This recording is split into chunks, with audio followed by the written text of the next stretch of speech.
C'est vraiment comme si on était dans un rêve sur place. Genre, les couleurs sont différentes, l'air est différent.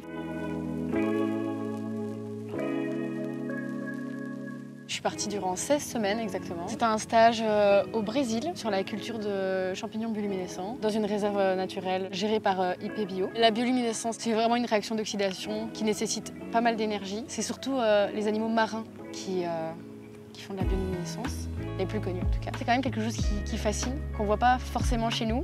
Et donc j'ai vu là l'opportunité de faire quelque chose d'unique, entre parenthèses.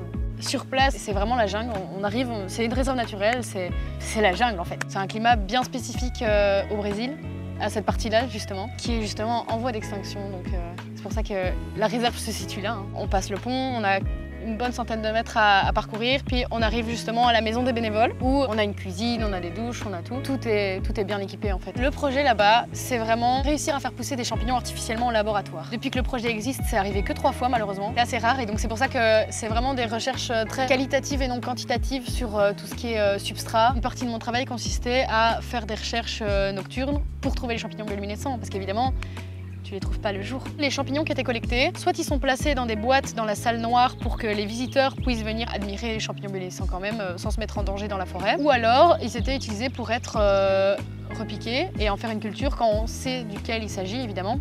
C'était vraiment de la culture, de la recherche, c'était très expérimental. Il y avait d'autres projets en parallèle dont je me suis occupée parce que vous vous doutez bien que faire pousser des champignons pendant 4 mois, on doit forcément attendre. Il n'était pas exclu d'aller aider pour tout ce qui était fish trap, recensement de poissons, recensement de grenouilles, inventaire d'arbres.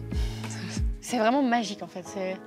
J'ai l'impression que c'est pas réel. J'ai eu la chance d'aller visiter les chutes d'eau à Foz de Iguazu. Donc ça fait partie des plus belles chutes d'eau du monde. Les paysages, tout est surréaliste là-bas en fait. J'ai eu beaucoup de moments où j'étais un peu triste parce que je voyais quelque chose de magnifique et je me disais, j'ai pas envie d'oublier ça. Je me rappelle plus exactement des images, mais il y a vraiment les sensations qui restent quoi. Le soleil est différent. La manière dont il envahit l'espace, les feuilles, le vert, c'était vraiment incroyable. Les gens aussi rencontrés là-bas. Je pense que je me suis quand même fait pas mal d'amis pour la vie. Je souhaite à tout le monde de vivre ça au moins une fois dans sa vie.